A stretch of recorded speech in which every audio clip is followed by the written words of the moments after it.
नमस्कार। अपना प्रदेश उत्तर प्रदेश उत्तराखंड देख रहे हैं आप। मैं हूं आपके साथ पूजा मोहन पांडे। बुलेटिन की शुरुआत करते हुए सबसे पहले आपको बताएं, गोरखपुर दौरे के बाद लखनऊ पहुंचे मुख्यमंत्री योगी आदित्यनाथ ने गंगा यात्रा कार्यक्रम में हिस्सा लिया। इस कार्यक्रम को सीएम योगी ने संबोधित भी किया। इस दौरान सीएम ने कहा कि मां गंगा सिर्फ एक नदी नहीं, एक भाव है, बल्कि मां गंगा हमारे सामाजिक आस्था का केंद्र है। हमारे ज्यादातर तीर्थ स्थान मां गंगा के किनारे बसे हैं। नमामि गंगे परियोजना प्रधानमंत्री मोदी जी की वह अत्यंत महत्वपूर्ण परियोजना थी जिसने आजादी के बाद भारत की नदी संस्कृति को पुनर्जीवित करने का एक महत्वपूर्ण कार्य प्रारंभ किया। और मुझे प्रसन्नता है कि मां गंगा के लगभग 2500 किलोमीटर के अपने लंबे प्रवाह में जो 5 राज्य आते हैं, उन 5 राज्यों में उत्तर प्रदेश के अंदर मां गंगा का आशीर्वाद और यमुना जी का आशीर्वाद सर्वाधिक प्राप्त होता है। और उत्तर प्रदेश नमामि गंगे परियोजना में सफलतापूर्वक उन कार्यक्रमों को आगे बढ़ाने में सफल हुआ। झांसी की वीरांगना लक्ष्मीबाई रेलवे स्टेशन का जायजा लेने पहुंचे रेल मंत्री अश्विन वैष्णव ने साफ कर दिया कि स्टेशन में फिर से झांसी का नाम जोड़ा जाएगा। विधानसभा चुनाव से आने पहले स्टेशन का नाम वीरांगना लक्ष्मीबाई रेलवे स्टेशन कर दिया गया था। झांसी शब्द हटने पर कांग्रेस समेत अन्य दलों ने विरोध किया, जिसके चलते सरकार को फैसला तब्दील करना पड़ा। रेल मंत्री वैष्णव ने कहा कि नाम जुड़वाने के लिए स्थानीय सांसद अनुराग शर्मा लगातार प्रयास कर रहे हैं। बहुत जल्द ही नाम परिवर्तन हो जाएगा।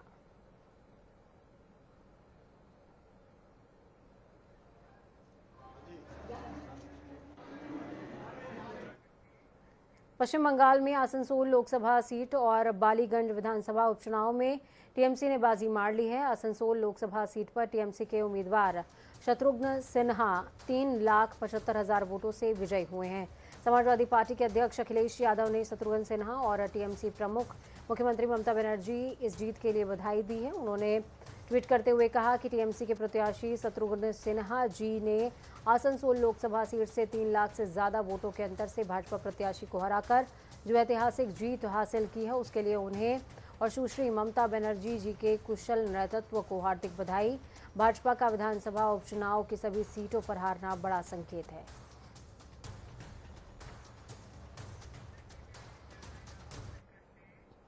बसपा सुप्रीमो मायावती ने पूर्व मंत्री नुकुल दुबे को बाहर का रास्ता दिखा दिया है। बसपा सुप्रीमो मायावती ने ये जानकारी ट्वीट करते हुए साझा करी। ट्विटर पर पूर्व सीएम मायावती ने कहा कि श्री नकुल दुबे लखनऊ बीएसपी पूर्व मंत्री को पार्टी में अनुशासनहीनता अपनाने, पार्टी विरोधी गतिविधियों में संलिप्त पाए जाने के आधार पर ही इनको बीएसपी से निष्कासित कर दिया गया है।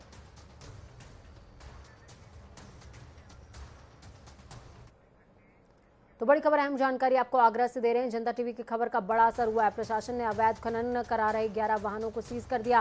राजस्थान से आगरा जाते हुए पकड़े गए हैं 11 अवैध खनन वाहन। सिकंदरा के पास अवैध खनन माफियाओं पर कार्रवाई हुई है। एसडीएम खैरागढ़ अनुज नेहरा के नेतृत्व में ये पूरी कार्रवाई हुई है। सिकंदरा के पास अवैध खनन के 11 वाहनों को सीज किया गया है।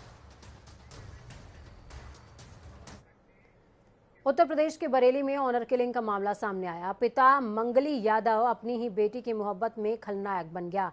बरेली के थाना सिरौली ग्राम पट्टी पृथ्वीपुर के चौकीदार सत्येंद्र ने पुलिस को सूचना दी कि गांव में चर्चा है कि मंगली यादव ने अपनी बेटी स्वाति यादव की हत्या करके लाश को गायब कर दिया है। चौकीदार की सूचना पर पुलिस ने गंभीरता से लेते हुए मंगल यादव से गहन पूछताछ की तो उसने बताया कि उसने साड़ू के लड़के से उसके अवैध संबंध पाए थे। उसे कितनी बार मना किया लेकिन वो नहीं मानी। गुस्से में आकर उसने अपने भतीजे मंजू यादव के सहयोग से अपनी बेटी का दुपट्टे से गला घोट दिया और शव को डीजल छिड़ककर आग लगा दी और राख को बोरे में बंद करके नदी में बहा दिया। पुलिस की छानबीन के दौरान मंगल यादव ने निशानदेही करी है और उस निशानदेही पर बेटी का दुपट्टा, डीजल की कैन, ये तमाम चीजें बरामद हुई। थाना क्षेत्र सिरौली के गांव में एक पिता ने अपनी बेटी के प्रेम प्रसंगों से आकर जो है अपने 2 रिश्तेदारों के साथ में गला दबाकर उसकी हत्या कर दी थी और उसके शव को जलाने के उपरांत विसर्जित कर दिया था।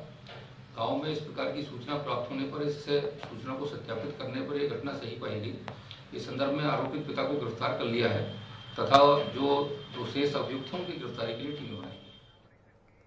उत्तर प्रदेश के मुजफ्फरनगर जिले के बुढ़ाना क्षेत्र में देर रात को पूर्व प्रधान की चाकुओं से गोदकर हत्या कर दी गई, जिसका शव परासौली चौकी के पास शिव मंदिर में मिला। वारदात का पता चलने पर ग्रामीणों का गुस्सा भड़का और जाम लगाकर प्रदर्शन करने लगे। सूचना मिलते ही कई थानों की पुलिस फोर्स मौके पर पहुंची और शव को कब्जे में लेकर पोस्टमार्टम के लिए भेज दिया। तो वहीं कार्रवाई के दौरान एसएसपी ने चौकी इंचार्ज को निलंबित कर दिया। आपको बता दें कि बुढ़ाना में फुगाना थाना क्षेत्र के फतेहपुर खेड़ी गांव के 3 बार प्रधान रह चुके 65 वर्षीय कलीराम कश्यप की परासौली पुलिस चौकी के सामने फतेहपुर खेड़ी अड्डे पर शटरिंग की दुकान है।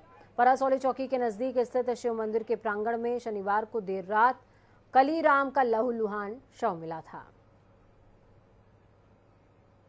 मंदिर में गए थे दुकान पर ढाके और मंदिर में यूं की मौत हुई। किसी ने चक्कू मार रखे, यहाँ पे भी और बुरी तरीके से मौत करी। हमें घर पता नहीं लगा, पापा जी आए नहीं, इंतजार करा हमने, जाकर पेट देखा सारे को। तो यहाँ पे मंदिर में आकर हमने गेट खोले तो इसमें यहाँ पे उनकी हत्या हुई मिली। अच्छा, पुलिस चौकी के सामने मंदिर है जी, कैमरे बंद है पुलिस वालों के चौकी के, जन नहीं रहे। क्या मानते हैं पुलिस की बड़ी लापरवाही है जी बिल्कुल पुलिस वालों की। ना कैमरे चालू कर रखे, इन्होंने कैमरे भी चालू कर दिए और एक डेढ़ घंटा बिजली भी लाइट भी गई उस टाइम पे। थाना फुगाना क्षेत्र में एक पूर्व प्रधान की चाकू मार करके हत्या की गई। इस मामले में गहराई से जांच की जा रही है। बॉडी को पोस्टमार्टम के लिए भेज दिया गया है। अभियोग पंजीकृत कराए जाने की कार्यवाही की जा रही है। हमने 3 टीमें गठित की गई हैं और ये टीमें लगी हुई हैं, लगातार प्रयास कर रही हैं घटना के सफल अनावरण के लिए। सपा सरकार में अकूत संपत्ति बनाने वाले कैपिटल चेयरमैन के खिलाफ योगी सरकार का एक्शन शुरू हो गया है। एक बार फिर से फर्रुखाबाद में अवैध कब्जे पर योगी सरकार का बुलडोजर चला। दरअसल कपिल नगर पंचायत अध्यक्ष उदयपाल यादव की ओर से कराए गए निर्माण कार्यों की जांच जिला प्रशासन कर रहा है। बीते 3 दिन पहले ग्राम पट्टी मदारी स्थित गेस्ट हाउस की भूमि पूजन की जांच की गई, जिसमें गेस्ट हाउस का निर्माण तालाब की भूमि पर हुआ है, जिसके बाद चेयरमैन को बेदखली के आदेश भी मिले हैं।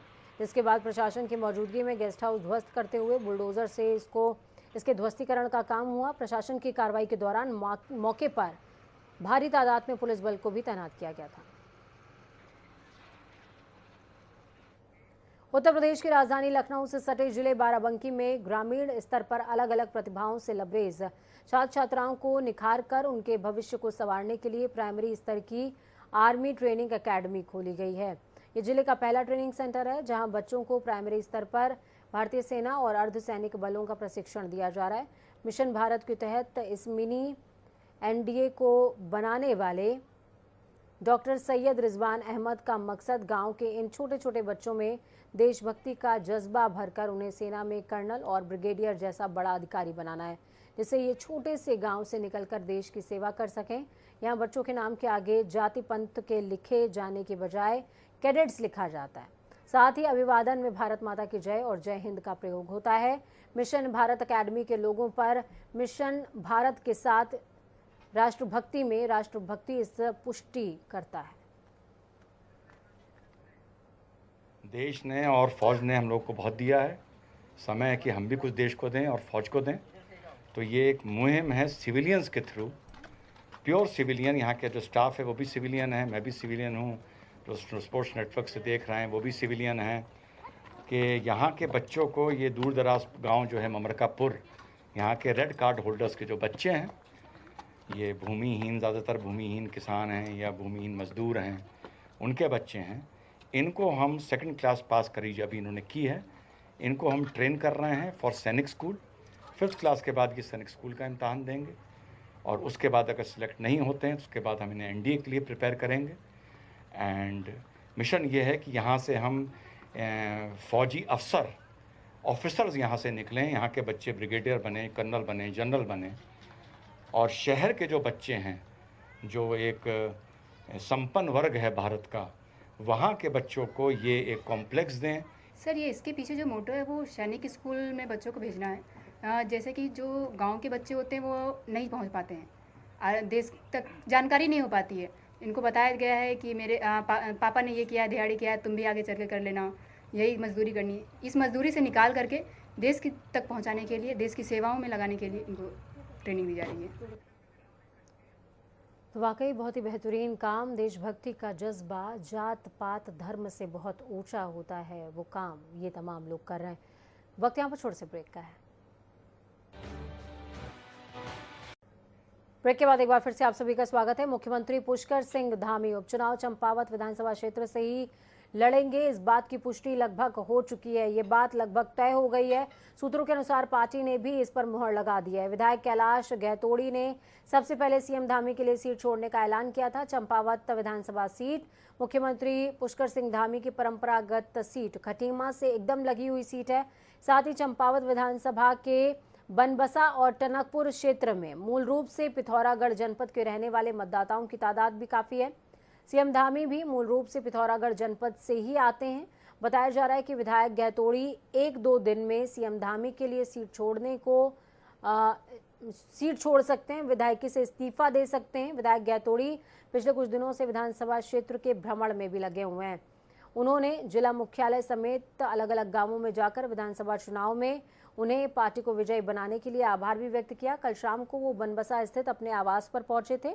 बताया जा रहा है कि पार्टी की ओर से निर्देश मिलने के बाद आज वो बनबसा में कार्यकर्ताओं से मुलाकात करने के बाद देहरादून के लिए रवाना भी हो गए।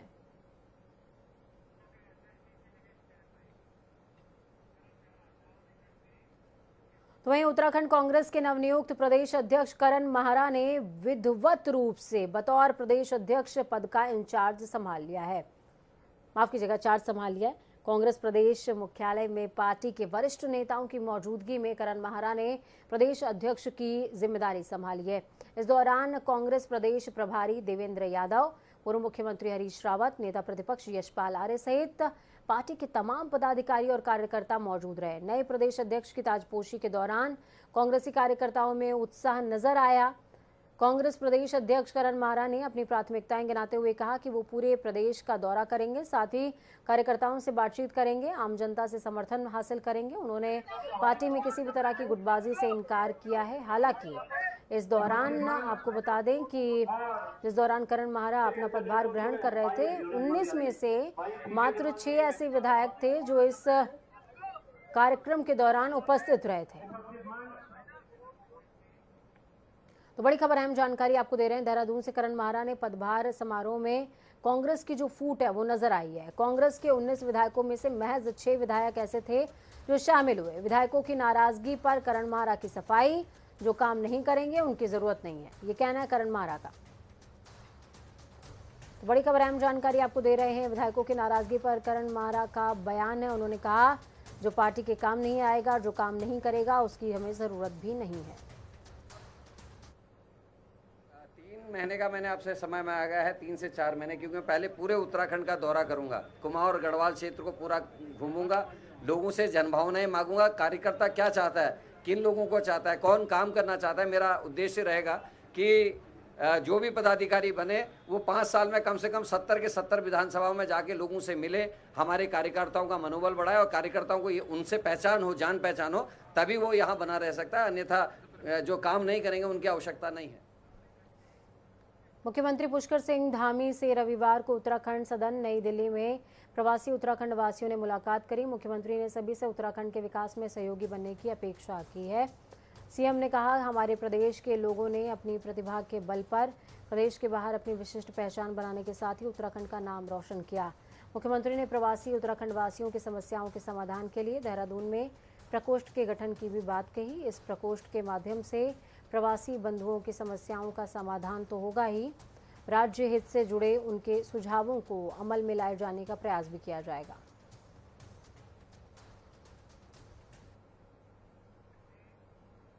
पंचायतों को मजबूत करने के लिहाज से पंचायती राज विभाग ने राजधानी देहरादून में कार्यशाला का आयोजन किया। इस कार्यशाला में जम्मू कश्मीर सहित कई प्रदेशों के प्रतिनिधि शामिल हुए।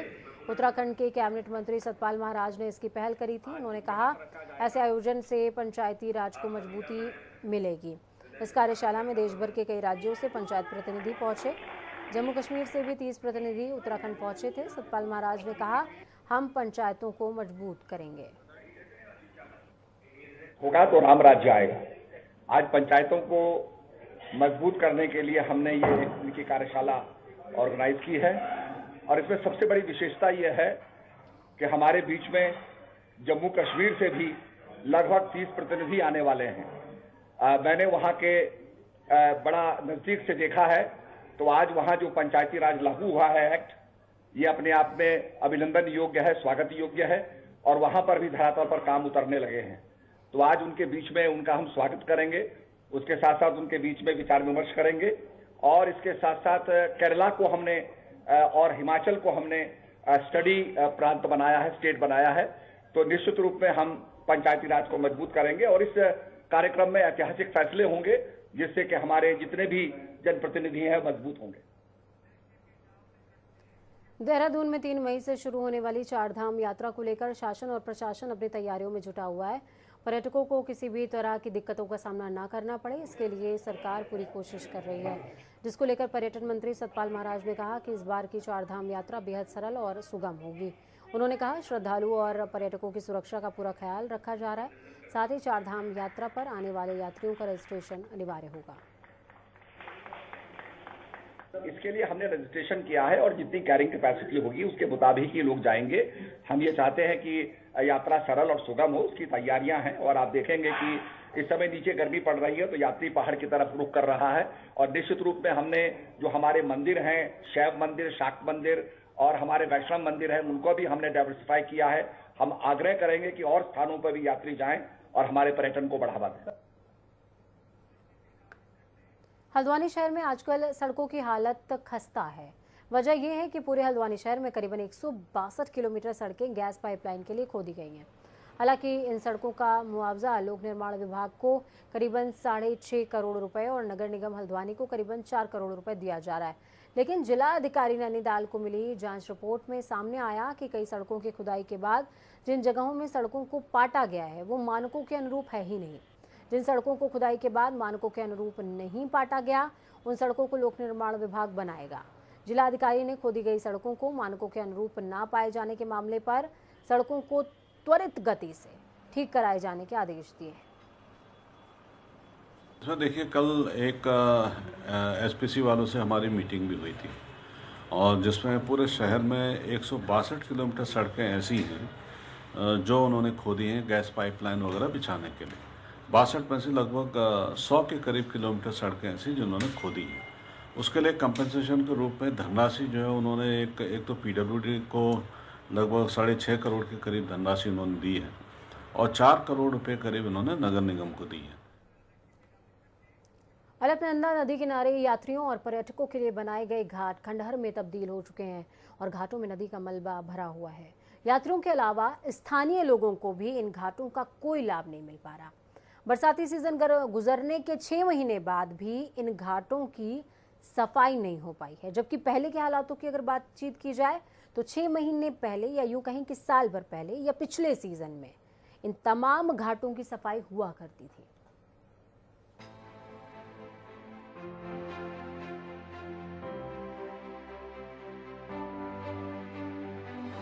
रुद्रप्रयाग उत्तराखंड की चारधाम यात्रा का एक मुख्य पड़ाव है। इसके अलावा रुद्रप्रयाग में केदारनाथ से आने वाली मंदाकिनी और बद्रीनाथ से आने वाली अलकनंदा नदियों का भी संगम होता है। रुद्रप्रयाग शहर अलकनंदा नदी किनारे बसा हुआ है। नदी को भव्यता देने और देश विदेश से पहुंचने वाले यात्रियों को सुविधा देने के उद्देश्य से कुछ साल पहले अलकनंदा नदी किनारे घाटों का निर्माण किया गया था, लेकिन कुछ सालों में ही ये घाट खंडहर में तब्दील हो चुके हैं। हर साल बरसाती सीजन में नदी किनारे स्थित घाटों में मलबा जमा हो जाता है और घाट क्षतिग्रस्त हो जाते हैं। पिछले साल तक घाटों की सफाई की जाती थी, लेकिन इस बार घाटों की सफाई नहीं हो पाई है। नगर पालिका के सभासद सुरेंद्र सिंह ने कहा कि आगामी यात्रा सीजन को देखते हुए नगर पालिका को घाटों की सफाई करने के निर्देश दिए गए हैं। साथ ही ये भरोसा दिया कि यात्रियों और स्थानीय जनता की सुविधा को देखते हुए शीघ्र ही घाटों से मलबा साफ किया जाएगा। बिल्कुल आपका सही कहना है कि घाटों का जो भरान हो चुका है, क्योंकि हमेशा जब भी बरसात के समय में पूरा चारों ओर जितने भी घाट बने हो सब में रेता भर जाता है और रेत के साथ साथ गंदगी भी पहुंच जाती है। तो इस विषय में नगर पालिका को हमने भी अवगत करा चुके हैं कि जल्द से जल्द इन घाटों की सफाई की जाए ताकि आने वाले जो यात्री लोग हैं उनको वो घाटों का आनंद ले सकें और मां गंगा के किनारे आराम से बैठकर अपना भजन कीर्तन कर सकें। आगामी 3 मई से 4 धाम यात्रा शुरू हो रही है। लाखों की संख्या में पर्यटक रुद्रप्रयाग पहुंचकर इन घाटों का रुख करेंगे, लेकिन घाटों की स्थिति बदहाल बनी हुई है। इन घाटों की ओर कोई भी जाना पसंद नहीं कर रहा है। ब्यूरो रिपोर्ट, जनता टीवी।